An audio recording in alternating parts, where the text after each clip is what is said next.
O programa a seguir é livre para todos os públicos. O programa a seguir é uma produção independente. Todo o conteúdo é de responsabilidade dos seus idealizadores.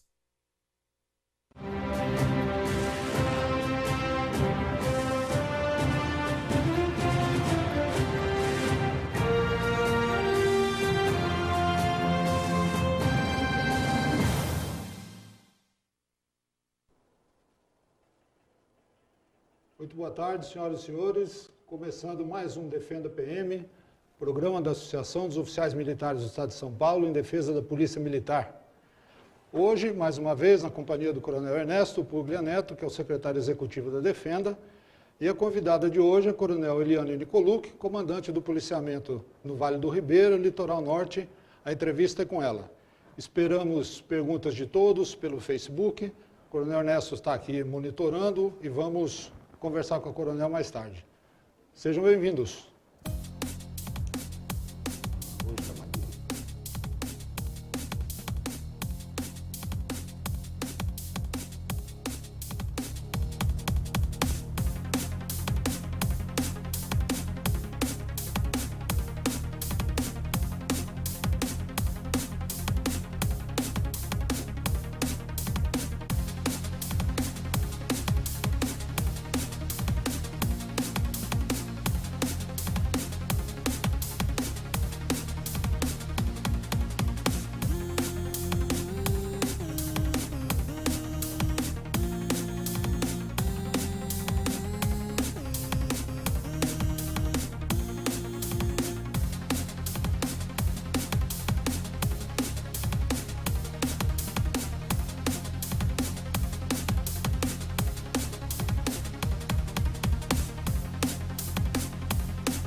Semana passada, a FENEM, que é a Federação Nacional de Entidades de Oficiais Militares Estaduais, reuniu seus afiliados em Brasília para uma reunião extraordinária.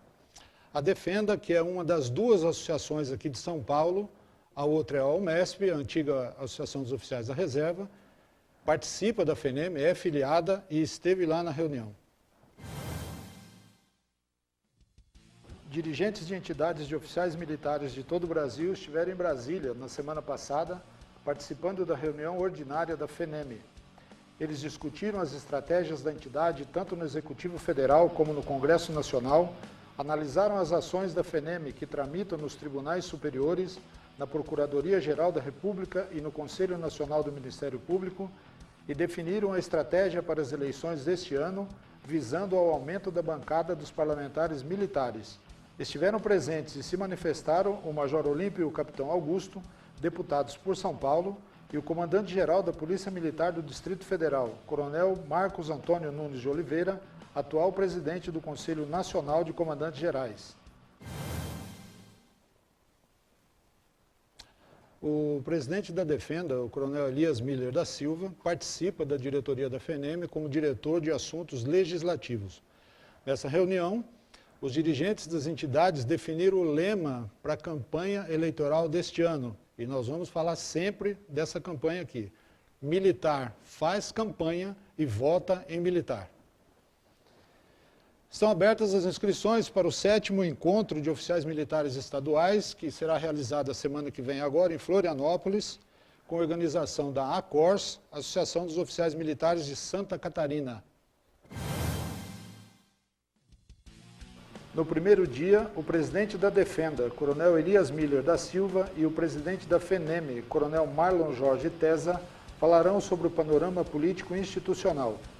Marcelo Weitzel Rabelo de Souza, do Conselho Nacional do Ministério Público, fará palestra sobre a aplicação da Lei Federal 13491 de 2017, que alterou o Código Penal Militar. No segundo dia, estão previstos painéis para analisar o modelo brasileiro de meias polícias e o ciclo completo de polícia no mundo e as experiências brasileiras em Santa Catarina, Rio Grande do Sul, Paraná, Minas Gerais e Rondônia. As inscrições podem ser feitas pelo site www.seminariodeoficiais.com.br. Essa semana, o deputado federal Major Olímpio anunciou sua filiação ao PSL, Partido Social Liberal, e será, dependendo das pesquisas aí de opinião, candidato a senador. Eu acabo de me filiar ao partido PSL numa expectativa de contribuir para uma mudança no quadro político brasileiro, para uma mudança em relação à forma de se fazer política no nosso país. Estou engajado dentro de um processo para construir uma base sólida para a candidatura do Jair Bolsonaro aqui no estado de São Paulo. Eu já estava completamente desanimado de prosseguir na política partidária, o mesmismo, os escândalos, a corrupção. E eu tenho uma expectativa hoje, como todo o povo brasileiro tem, de que possa ser, nesta eleição, a mudança que a população está querendo. E assim, esse é o motivo principal. O PSL não vai usar fundo da democracia, não tem recursos, só tem 8 segundos de televisão, mas tem sonhos, tem ideais e tem a expectativa de realizar o que a população quer, espera e merece ter. Outro representante da Polícia Militar no Parlamento que mudou de partido foi o deputado estadual Coronel Telhada. Ele foi para o Partido Progressista. Pessoal, tudo bem? Meus amigos aí da Defenda, aqui é o Coronel Telhada, deputado estadual. Muita gente tem me perguntado se realmente eu saí do PSDB. Saí. Foram 6 anos no partido. Eu sempre tive problema no partido, sempre tive uma resistência muito grande contra a minha pessoa. E ultimamente o governador Geraldo Alckmin fez alguns comentários muito ruins para a Polícia Militar com relação à Previdência. Praticamente me chutou para fora do partido. Então eu já não estava compactuando, aproveitei e saí. Estou no Progressistas, o antigo PP. Então agora continuaremos lutando pelo cidadão de bem, pelas forças de segurança, em especial nossa Polícia Militar. A luta é a mesma, continuamos batalhando, mas numa trincheira diferente. Então agora no Progressistas quero trazer muito mais serviço, muito mais trabalho, muito mais resultado para o nosso estado de São Paulo. Contem comigo, grande abraço a todos. Antes da entrevista com a Coronel Nicolucci, vamos ver mais um vídeo institucional da Defenda.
Agora sim, nós vamos para a entrevista com a Coronel Eliane Nicolucci. Vou reparar um erro que eu cometi aqui no começo. Disse que ela comanda o Vale do Ribeira. Na verdade, ela comanda o Vale do Paraíba. E a sede do comando dela está em São José dos Campos. E é dali que ela comanda a segurança de 39 cidades. E compõe o pessoal dela lá, cerca de 4.000 policiais militares, homens e mulheres. Coronel, eu agradeço muito a sua presença aqui. Muito obrigado por atender o nosso convite. Boa tarde. Boa tarde Ernesto, boa tarde Silvio, é um prazer estar aqui, muito obrigada pela oportunidade. Obrigado. Coronel Ernesto, abre a entrevista. Boa tarde, senhor. Obrigado, Silvio, boa tarde a todos, a todas que nos acompanham, em especial a minha grande amiga Nicolucci. Eu já vou perguntando aquilo que apareceu nas mídias sociais quando nós convidamos você para vir aqui. Como é ser representante hoje, coronel da Polícia Militar, posto máximo, oriunda da primeira turma de aspirantes, formada em 1992, comandando uma região extremamente complicada do nosso estado, e ainda mais sendo mãe, esposa, comandando e liderando quase 4 mil policiais militares. Fala um pouquinho dessa sua experiência para nós. Bom, Ernesto, é a realização de um sonho. Na verdade, eu me sinto muito grata a Deus e grata por todo o percurso que a gente teve. E algumas coisas eu acho que servem de aprendizado, de experiência a todos. A gente tem que ter muita garra, muita determinação, a começar pela escolha, né? Então, eu escolhi ser policial militar, eu queria ser igual ao meu pai. Eu queria trabalhar nas ruas, servir, proteger. Eu adorava, eu amava o que ele fazia. E o que me marcou muito foi um episódio em Campos do Jordão, quando ele era comandante de companhia, que houve um deslizamento de terra muito grande e eles, os policiais, se cobriram de barro e foram desenterrar pessoas das encostas, salvando pessoas com as próprias mãos. Naquela época não tinha o corpo de bombeiros lá. E aquilo me marcou muito, eu queria ser igual a ele. Então essa garra, essa determinação teve que me acompanhar a carreira toda, porque não é fácil. A gente tem que estar estudando, se preparando, superando obstáculos. Não é moleza. Meu pai mesmo falava, nunca será moleza, né? E a gente tem que ter essa convicção do que a gente quer. Saber que quanto mais difícil, mais gostoso. Quanto mais difícil o resultado, quando a gente alcança a vitória, é muito melhor, é mais gostoso. A outra coisa é a questão da humildade. A gente tem que ter humildade ao longo do tempo, de reconhecer que nós não somos ninguém sozinhos. Se não fosse todo o suporte que eu tenho da minha família, do meu esposo, né, o Coronel Paulo, das minhas filhas, da minha mãe, minha sogra, e de todos os quase 3.500 homens e mulheres que nós temos hoje trabalhando juntos, a gente não faz nada e não consegue nada. Então é ter essa humildade e muita fé. Eu acho que quando a gente tem determinação, tem foco, tem boa vontade, tem bons valores, né, que vem dessa humildade da gente aprender continuamente e tem fé, a gente alcança bons resultados. Então hoje eu me sinto vitoriosa, assim, pelo saber que eu vim de uma origem humilde e por meio de estudo, por meio dessa garra e dos bons exemplos que eu tive e superando obstáculos, a gente chegou onde chegou. Bom.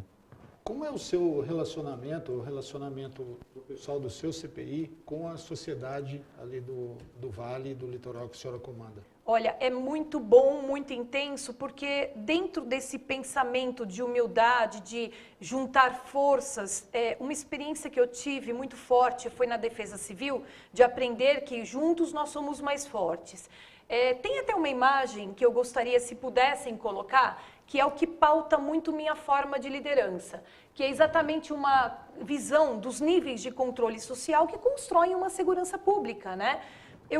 Às vezes as pessoas se confundem, acham que a segurança, na verdade, ela é causa ou se faz só com polícia. E, na verdade, a segurança pública ela é muito mais complexa porque ela se faz por vários níveis de controle social. A gente vê que começa numa família bem estruturada, em valores, né, que são emanados pela fé, em escolas, né, bem fortes, escolas que realmente ensinam, na questão da educação, de uma comunidade também que seja bastante cidadã, participativa, uma comunidade que não aceite pequenos delitos porque geram grandes delitos, não aceite pequenas incivilidades porque geram-se grandes incivilidades, né? A questão de oferta de uma gestão pública menos corrupta, mais eficiente, que ela oferte realmente esporte, lazer, cultura, boa estrutura de habitação, iluminação pública, e de forma que tudo isso funcionando gera menos demanda para as polícias, que está lá num dos níveis de controle social.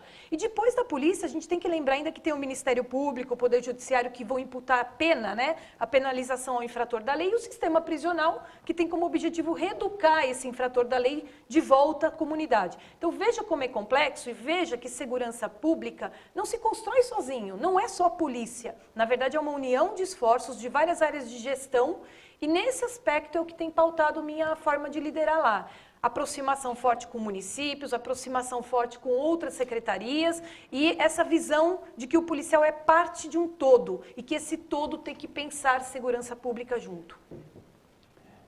E coloquei, essa sua maneira de trabalhar lá acaba gerando você colhe muitos frutos bons em relação disso. Você estava comentando antes, a gente entrar aqui no ar, da relação boa que você tem com muitos prefeitos da região, que começaram a perceber o papel deles. Mas também a gente percebe, inclusive pelas suas publicações nas mídias sociais, que tem muita gente que não vamos assim dizer, não gosta, né? Tem muito jornal que você critica a maneira com que eles colocam Como é que você vê essa relação da mídia? Quanto que a mídia podia contribuir, colaborar com a polícia e às vezes não faz? Muito. A mídia, ela tem um papel fundamental de responsabilidade social na construção de sociedades mais saudáveis. A mídia, ela tem um papel fundamental de ser uma das grandes defensoras da democracia. E o que acontece hoje, a gente vê uma forte contaminação ideológica, a gente vê uma mídia que não apenas noticia, doa quem doer, mas às vezes interpreta fatos conforme determinadas ideologias. Isso é muito perigoso. Eu recentemente fiz, inclusive, algumas publicações, né, em mídias sociais, porque nem sempre o direito de resposta que a gente pede, ela vem na mesma altura do estrago causado pela publicação. Exato. Então, graças a Deus, hoje a gente tem essas redes sociais, essas mídias sociais que nos permitem ter um pouco mais de voz, e assim, focando muito na questão da responsabilidade social do órgão de imprensa de jogar a polícia contra a sua comunidade. A gente se empenha tanto em fazer um trabalho de dia a dia. Só na região metropolitana do Vale, nós temos aí 2,5 milhões de habitantes e temos por ano mais de 1,5 milhão de atendimentos ou intervenções policiais. Se a gente somar todas as denúncias, inquéritos, sindicâncias, todas as não conformidades constatadas ao longo desse mesmo ano, de mais de 1,5 milhão de atendimentos, a gente tem 0,001% de não conformidades. Muito pequeno, perto de um trabalho hercúleo que vem sendo feito. Então, não é justo, não é correto que, por conta de contaminações ideológicas, a mídia jogue a sua polícia, a polícia da sociedade contra a sua comunidade. E o pior, ainda gere uma imagem ruim para uma determinada região, uma imagem que não é verdadeira e que espante, inclusive, investimentos, empresas de se instalarem lá e poderem, inclusive, colaborar na questão econômica, gerando empregos, gerando trabalho e reduzindo a violência. Semana agora, vou nessa esteira aí, a polícia francesa perdeu um coronel, né, que foi assassinado, num caso com refém, né, e um candidato a deputado nas últimas eleições, ele vibrou com isso nas redes sociais. O resultado é que ele está sendo processado, pode tomar 7 anos de cadeia e pagar uma multa de R$400 mil, o equivalente a R$400 mil aqui. Né? E aqui a gente perde policial todo santo dia e ninguém se manifesta, né? O que a senhora pensa disso? Como a senhora vê essa questão de não valorização do policial militar? A nossa profissão é uma escolha, que eu falei no início, é uma paixão, é uma vocação. Tem que ser muito mais paixão e vocação do que simplesmente uma profissão. Ninguém entra aqui para ficar rico. Na verdade, a gente tem que ter a paixão, o amor de querer servir e proteger os outros, né? Só que nós sabemos que dentro dessa escolha, nós já estamos, a partir do momento que a gente enverga uma farda, nós já nos tornamos pessoas com maior vulnerabilidade, onde a gente enfrenta um maior risco no cotidiano, no dia a dia, uma maior carga de estresse. Nós não somos alvos, as pessoas estão vendo a gente fardado. O criminoso a gente não identifica, o criminoso pode estar de qualquer jeito, escondido de qualquer forma, né? Então, o policial em si, ele carrega uma carga de estresse muito violenta, e é a única instituição que está diuturnamente presente 24 horas em todas as cidades, faça chuva ou faça sol. Às vezes é o único elo, vamos dizer assim, do poder público em determinadas comunidades que são extremamente vulneráveis. E é claro que ele está mais sujeito a problemas relacionados a crime, inclusive a ser vítima do crime. Por isso que é uma categoria que precisa ser extremamente valorizada, inclusive no momento em que se discute a questão previdenciária. O policial não tem direito à hora extra, não tem direito a uma gama de direitos trabalhistas. O policial militar trabalha ao longo dos 30 anos de serviço, mais de 42 anos, se for somar todas as horas extras que ele costuma fazer. Ou seja, no momento em que ele vai aposentar, é o momento em que o governo ele deve realmente olhar esse profissional que sustenta a democracia, que dá possibilidade do governo fazer o seu governo, né, dar sustentabilidade para o governo e reconhecer esse profissional no momento em que ele vai aposentar, inclusive. Que não aposenta, né, Nicolau? Eu gostaria de acrescentar, até para quem está nos assistindo, acho que é muito importante, você que não está familiarizado muitas vezes com as circunstâncias da Previdência, nós não temos uma Previdência, a gente não pode falar em Previdência para o policial militar, por muitas questões que a Nicolau já colocou, mas porque nós não aposentamos. Nós passamos para a reserva, ou seja, nós ficamos à disposição do Estado até... morrer. Exatamente. Até não ter mais uma serventinha útil, por exemplo, chegar aos 62 anos de idade. se entende, o Estado entende que aos 62 eu não tenho mais uma serventia útil, eu não tenho mais como ser explorado, vamos assim dizer, em circunstâncias especiais, então aí sim ele me reforma. Até lá eu estou na reserva, ou seja, estou à disposição para trabalhar. Isso tem que ser muito bem colocado, muito bem apresentado quando se fala em previdência. Você foi muito feliz em colocar esse tema. Não, e se me permite, tem estudos científicos, então não é argumentação furada, são estudos científicos e são vários que provam que o policial adoece muito mais do que outras categorias profissionais, está mais sujeito a risco e morre antes, o tempo de vida dele. Hoje a gente tem aí no estado de São Paulo a conquista de ter praticamente 8 homicídios por 100 mil habitantes. Se a gente pegar o rol de policiais militares, os 100 mil homens e mulheres que temos, o nosso índice de homicídio por 100 mil policiais é em torno de 42. É muito mais alto do que da própria população. Exatamente porque nós estamos sempre, enquanto as pessoas correm do perigo, nós fomos treinados para correr para o perigo. Então, e essa valorização, não só no sistema de proteção, né, do policial, sistema de proteção que a gente chama de previdência, mas é um sistema de proteção ao policial, ela tem que ser também esse cuidado, esse olhar do governo, ele tem que ser voltado para bons equipamentos, boas viaturas, para dar condições dignas do policial ter segurança para trabalhar em condições extremamente adversas e de altíssimo potencial de risco. Bom, falar em valorização, né? O governo do Geraldo Alckmin, que sai agora semana que vem, deixou a PM 4 anos quase sem reajuste salarial. Como que a senhora passou por isso, não só pessoalmente, mas vendo os seus comandados lá no dia a dia, como foram esses 4 anos de água e pão? Bom, é um assunto extremamente delicado, mas a gente tem que dizer que um indicador que me entristece, me preocupa muito, é eu como comandante, pela primeira vez em tanto tempo de carreira, quase completando 30 anos, ter que correr atrás de parcerias e recorrer a cestas básicas para poder ajudar a família policial militar que está passando necessidade, muitas vezes, né? Correr atrás de apoio para a questão de atendimento à saúde. Então, é claro que a valorização do policial não se dá somente pelo salário. Nós fazemos lá no CPI várias pesquisas de clima organizacional todos os anos, e um dos indicadores que mais me chama a atenção é que quase 100% do efetivo diz que o pior indicador que eles têm, o que mais frustra o trabalho, a vibração deles, é exatamente a falta de valorização da sociedade para com o trabalho da polícia. Esse é o pior indicador. E é claro que o salário é um fator de valorização importante, porque ele traz dignidade, segurança, tranquilidade para que o policial possa prestar um bom serviço e não tenha que recorrer a atividades paralelas, ficando cansado, estressado e piorando ainda mais a sua saúde. Perfeito. Eu gostaria só de acrescentar, ainda, para mim é um critério de valorização.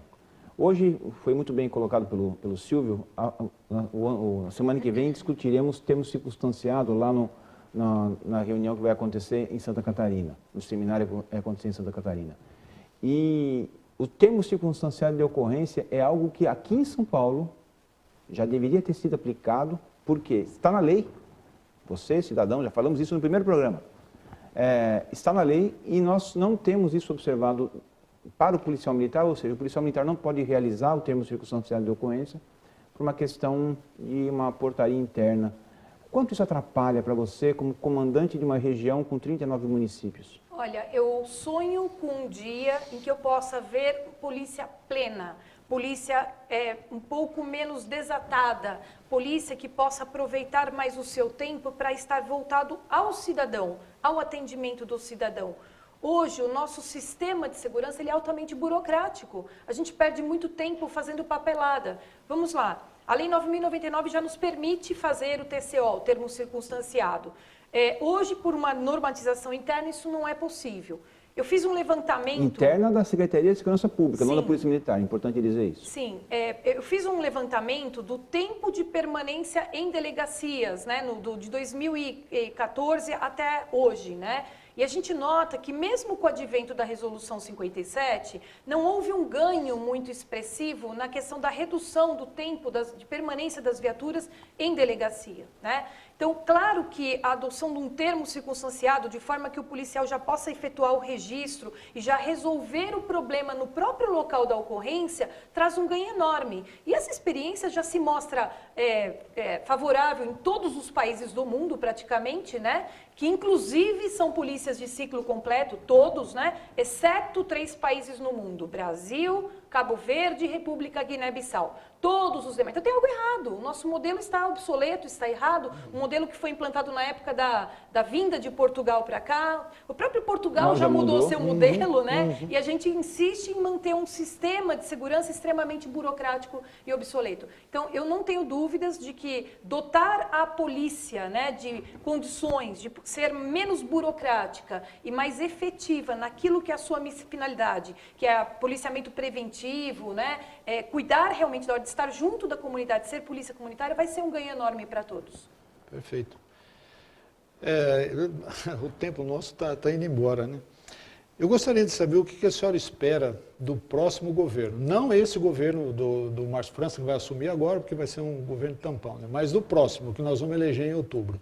Bom, sem dúvida que ele tenha uma visão mais holística, mais integral do que é segurança pública, como nós apresentamos naquela figura, né?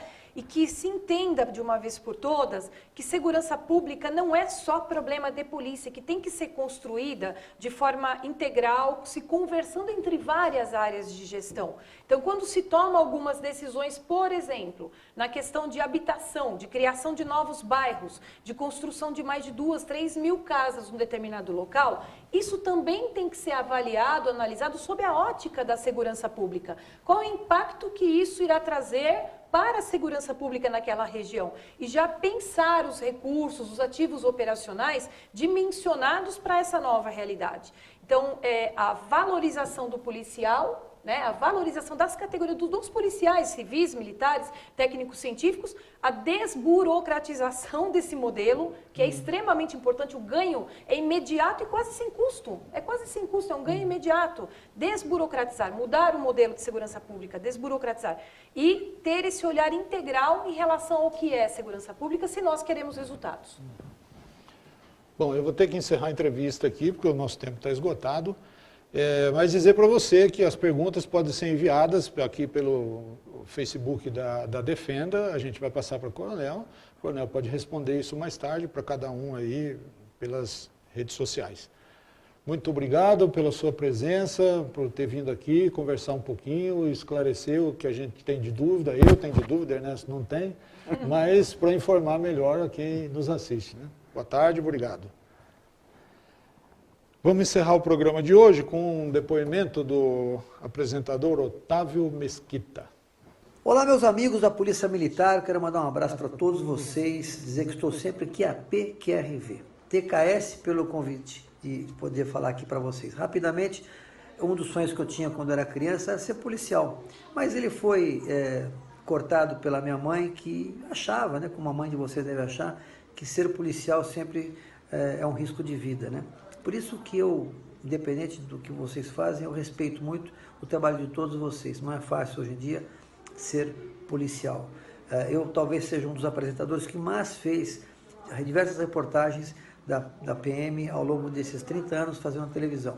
É uma maneira de eu registrar e mostrar para as pessoas que vocês são muito importantes para a segurança da nossa família. Parabéns a todos vocês e que nós tenhamos sempre a condição de reconhecê-los como os nossos verdadeiros heróis, ok? QAP operante, TKS, estou aqui à vontade.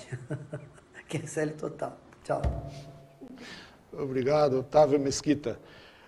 Nós vamos encerrar a edição de hoje do Defenda PM e já convidando para a próxima quinta-feira, quem estará aqui será o Coronel Telhada, deputado estadual, Partido Novo, e vamos ver o que ele tem para contar para a gente aqui. Muito obrigado aos dois, obrigado a você, uma boa quinta-feira, bom final de semana e até quinta da semana que vem. Até logo, boa Páscoa para todos.